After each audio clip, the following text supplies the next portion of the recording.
One of the biggest challenges when transitioning children at the end of each year, whether it's from preschool to school, from year 1 to year 2, year 3 to year 4, primary to secondary, secondary to post-school options, is there's often so much paperwork. And in busy and complex classrooms where teachers often have a range of diverse learners, we have to be realistic about A, how much information teachers have time to hand on, but also what information teachers need the next year. One of my biggest struggles is where teachers go, oh, I'll wait to get to know the kid. Well, I understand that, and I don't want you coming in with preconceived ideas too much, but there are some key strategies and information you need to know from day one. And in my experience, we need some key information to support the child. It's so important. We don't say, oh, wait for a child to have an asthma attack or a nut allergy. We put in place proactive strategies, and I'm all about proactive strategies.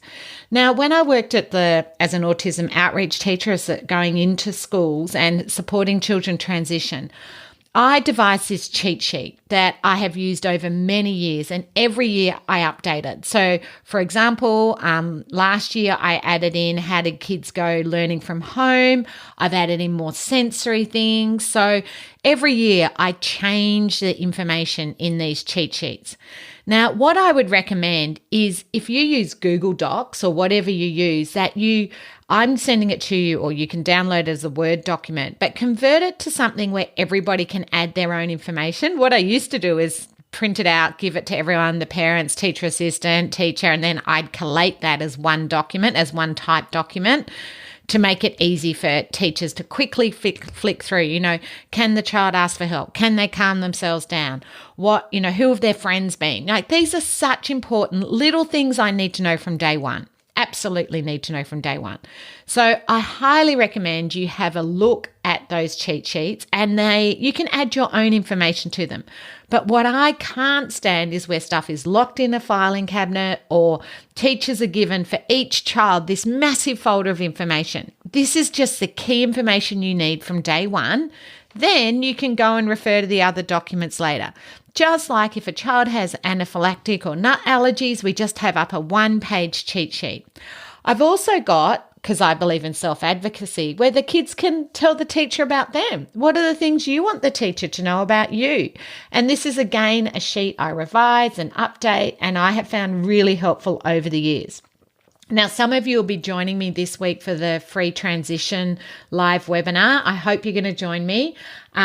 If you haven't signed up, make sure you sign up. I look forward to seeing you online, and I will be sharing that as a replay. But there's nothing better than being there live, and there's going to be prizes, and it's always fun to see you all online. And I love seeing where everyone is from all over Australia, New Zealand.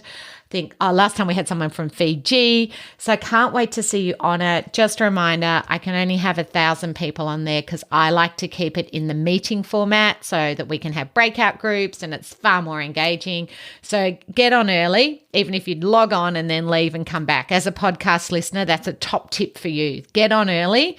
We'll be on from at least 45 minutes before. Get on and then go and do other things and then come back, and then you'll be on there. Can't wait to see you all in the live webinar, and enjoy this. This is a replay of how to use the tip sheets that you are going to download, and just give you some insights and understanding on the importance of those cheat sheets.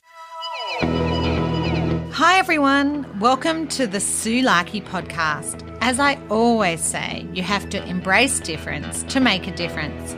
Let's dive into today's podcast.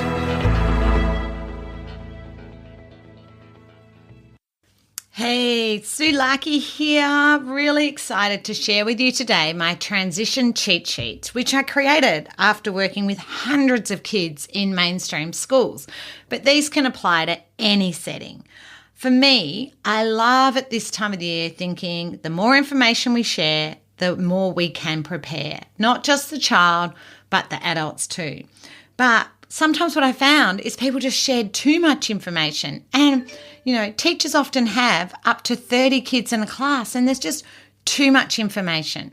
So what I did is I created like a cheat sheet that you can just go through and type in just bits of information. Some of it won't be relevant, fine, just put not applicable, but just a couple of lines, just so people are aware and something to refer back to early on.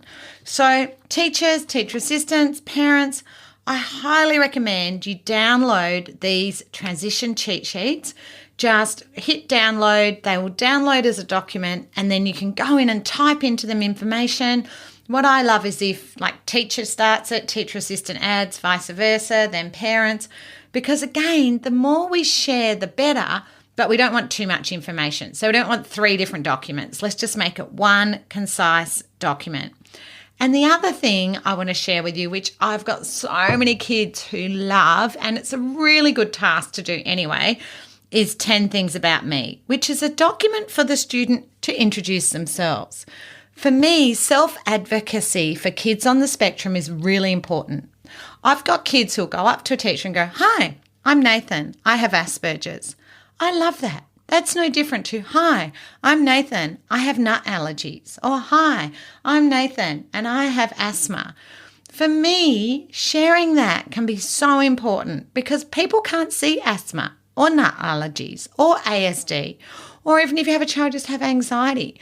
Often early on in the year, people don't notice this child until it's too late. So for me, these transition cheat sheets just make a huge difference to everybody.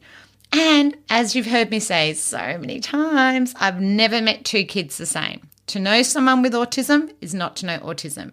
So you could hear, "Oh, you're getting Nathan with autism in your class." And you could Google autism, read everything on autism there is on the website, on the internet, which could be like 10,000 different documents. But none of them will explain how Nathan looks, how Nathan engages and learns. So for me, this is far more important than what is autism. This is what to do and what works for Nathan, and him actually sharing some information about himself. So I highly recommend that you download the transition cheat sheets and the 10 Things About Me. But I'm going to talk you through some of it because I think it's really helpful to help you understand my thinking. So in the cheat sheets, it's in 5 different areas: academic, behaviour, communication, social, and general. And this year I'm hoping to add in some sensory to that as well. So more and more of my kids have sensory processing, so that's some information that can be really helpful.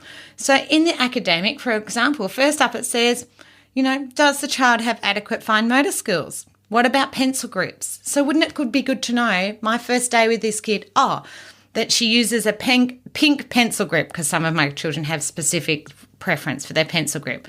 So you just know that straight up, because many of my kids don't know how to ask for help or to tell you. How do they need the curriculum modified? What are their learning strengths? Because as a teacher, I want to set them up to be engaged in my classroom, so I want to know what their strengths are straight away and build on that and build on their learning in my environment. But also any weaknesses, anything they struggle with, I want to know that. Can they pick up verbal cues, 2 or 3 step instructions? Because some of my kids are just at 1 step. How do they work independently? Does the child need assistance?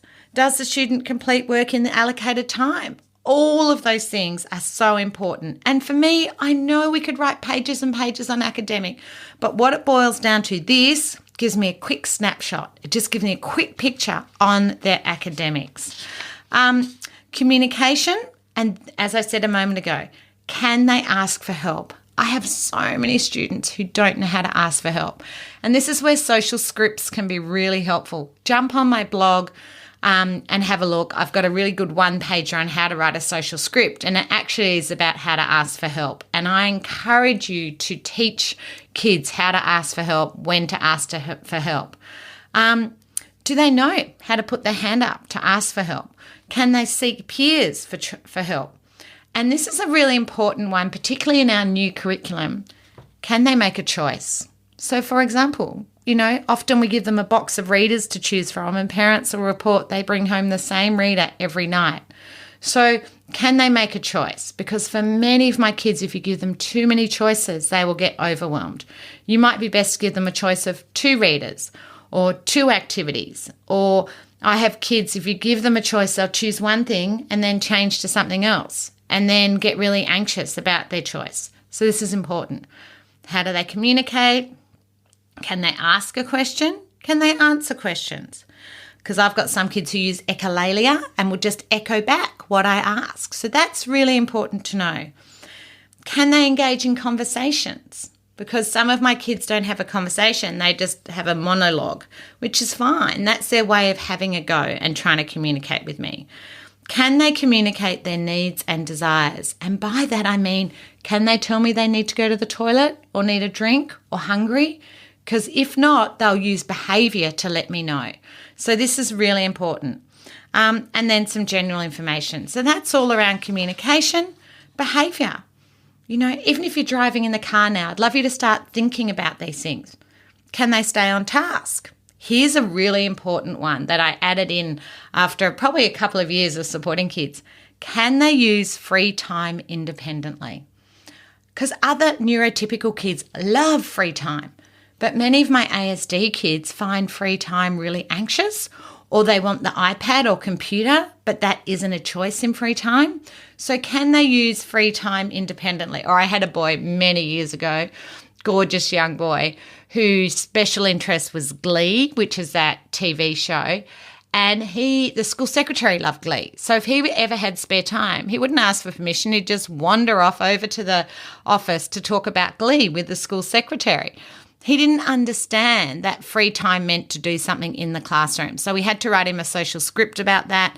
And then he had to make an appointment to go to the office because he ended up being there every 5 minutes wanting to talk about Glee. So we actually used that as a reward system and it worked brilliantly. But it is important to know, can they use free time? Sometimes when I was at school, they used to write on the board, when you finish, you can do this, this, this, and this. Some of my kids still need that. Free time, here are your choices. How does the student tolerate the noise in the classroom? How do they react to change and new experiences, or if there's a change in teacher or change in timetable? And here's an important one. How do they express frustration? Remember, some kids have meltdowns, some have shutdowns, some have tantrums, some hold it together all day, that veneer of coping, and then have the meltdown when they get home. You know, I've had parents ring the school and go, you know, he's really upset. He's been crying for an hour. What went on at school today? And the teacher's like, nothing. I didn't see anything. This is what we call a veneer of coping, where they hold it together and then lose it or have the meltdown later, or a delayed meltdown. Very important that we understand that. And often, although the school haven't seen anything, the triggers have been throughout the school day. Now, this is a very important one. Can they calm themselves down, and how? Because I need that available from day one. In fact, in the last podcast when I talked about transition, I said that was an important part of your transition planning, ensuring they had a way to calm themselves down. Do you need to create a safe place for the student? Do they need somewhere for time out? And sometimes, is there a staff member that previously they've had a good relationship with? I want to know that. How do they cope in the playground? What strategies do I need in place there? What activities? And I hate to say it, but we do need to talk about this. Have they ever been aggressive? And why? And what do we need to know? Because I don't want that to happen again. None of us want this to reoccur. So what needs to be put in place from day one to make sure that doesn't happen? Or even not aggression. What about disruptive behaviours? You know, if a kid constantly calls out, what have you done about that? Or if they want to win all the time or be first all the time.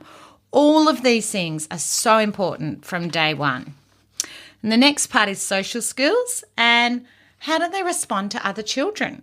And for me, and many of you have heard me talk about this at my workshops, to me, the difference between autism and Asperger's, and I know some of you are going, that's not how you say it, and now it's autism spectrum disorder.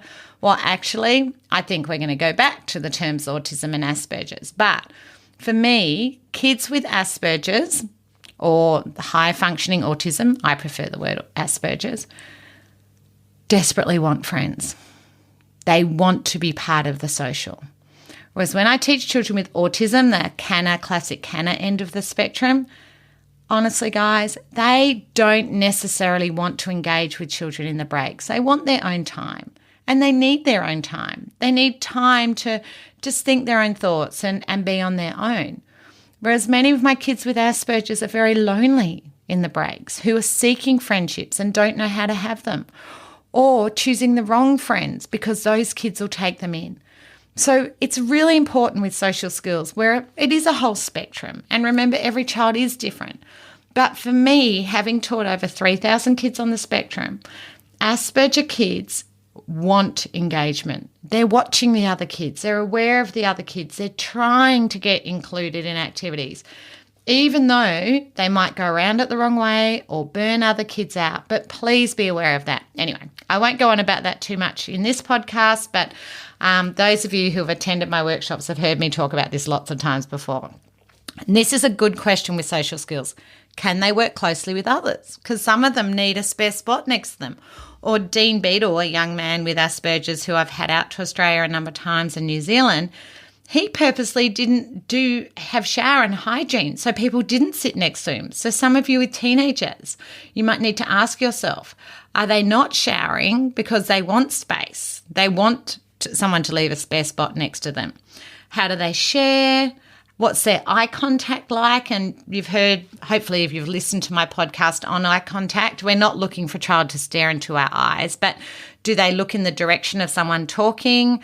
Do they look away when they're listening? That's good to know. Can they wait quietly for a turn? Can they initiate a conversation? Can the student react appropriately to emotions in themselves or others? This is really important as you go up through the years, because I'll often have teachers who get really cross with a kid and they'll go, he didn't look upset. He didn't look sorry. Well, he doesn't. He doesn't know how to express his facial expressions like that. I need to know that although he mightn't use appropriate facial expressions or he'll laugh when someone's crying, that is just because he doesn't understand. It doesn't mean he doesn't care. I get so upset when people say, oh, he doesn't care. No, he doesn't show he cares. He cares, she cares. They just don't show it. Appropriate play skills. How do they go outside in the playground? And again, I wouldn't write too much on all of these, just enough to get people understanding. And then just general stuff, what support they've had in the past, what do you recommend in the future, what motivates them, objects, activities, what are their special interests, or what do they like to do when left alone? What are their dislikes? Are there any sensory likes or dislikes? And then just a general comment. But this one I'd love you to spend a bit of time on, and I think I've put 5 lines. This is all I would want on this. What are the key priorities for first term? What do you think is the key priority for term 1 next year? So I'm hoping that's given you some great ideas for your transition planning. And I'm hoping that now I've talked it through with you going, yeah, okay, I can go and do it. And I'd hope you can just sit down, get that done really fast and get other people to add to it.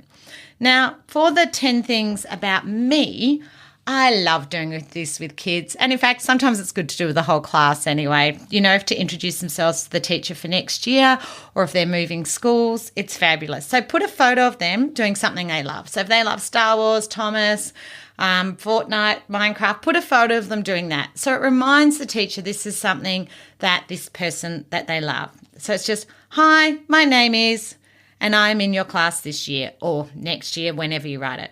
I want to know a little about me. I'm, and then how do you feel to be in the class? Okay, so get them to talk about this. So I use this as an opportunity. I like them to sit down with parent, teacher, aide, someone and talk about their feelings. Are they scared, anxious, worried, excited? You know, how are they feeling? So there's a nice paragraph there. And then you can change it however you like. That's why I send it to your Word document. A great way to speed up this process is letting me know what to expect. Schedule for the day reduces my anxiety, written or picture. Letting me know any changes allows me to prepare. A 5-minute warning, but some kids might need a 10-minute warning. You know, talk this through with the kid. What do you like? A visual or a picture? Do you like a 5-minute warning? A 10-minute warning? What have teachers used in the past that have helped? What do your parents use at home or carers? Other things that may help are And I ask them, what are things that make a difference? What make you feel calmer? So that might be where they go, oh, I really like a reading corner, or I really like to be able to read my book, or I really like some Lego on my desk for when I'm anxious. Happy with all of that. But self-advocacy is them sharing that. That's like a kid who's allergic to nuts going, teacher, here's my EpiPen. This is a kid going, hey, I have Asperger's, here's some information. So some of you might be going, oh, what age? I'd say from year 2 on, this works really well. And then 10 things to know about me I'm really, really good at. I absolutely love doing. I absolutely hate doing. Some of my kids enjoy that one, but I've only put a small space for that one. My best subjects and strong areas, my subjects that I need help with. When I'm frustrated, I often let the teacher know signs of your frustration. And again, this is a chance sometimes to reflect. Look how far you've come this year. Remember at the start of the year? And I've got parents who collect these every year, and the kids love looking back over the years. Oh, yeah, remember in prep when I used to get frustrated, I'd rip up my worksheets. Now, in year 1, I'd scribble all over it, and it's nice. We all change and develop, yeah? What can you do to help me keep calm before the storm hits? Too late. Storms hit. Sometimes what you can do to calm me down, and what strategies work really well to get me to do something I don't want to do. I find this fascinating. Some of my kids really can articulate this really well. But teacher aides, angels, you might fill this in as an advocate for the child if they don't have the skills to articulate this. Or parents, the same. Actually telling people this makes a huge difference. A few sensory issues you might like to know about me. One of my boys had, I don't like clicking pens. I don't like labels in my clothes. And I don't like sitting near children when they're eating. Isn't that good to know? I love that. It's absolutely fantastic. So guys, best of luck with filling in your transition cheat sheets and your kids getting them to fill in 10 things about me. Have a fun time doing it. I find it actually really lovely to reflect on the year and a really good opportunity to think how far we've come. And again, even if it's January, February, it doesn't matter. You can still start again. If you've had a tricky start in February, we can still go back and do some of this and gather this information from the people that already know these kids. Best of luck. I hope you've got some great tips and strategies to make a difference. Remember, strategies wear out and not every strategy works for everybody. If you're ready to dive in deeper to more strategies and ideas to make a difference, I'd highly recommend you consider Dr. Tony Attwood or my online courses. For more information, visit my website www.sulaki.com.au.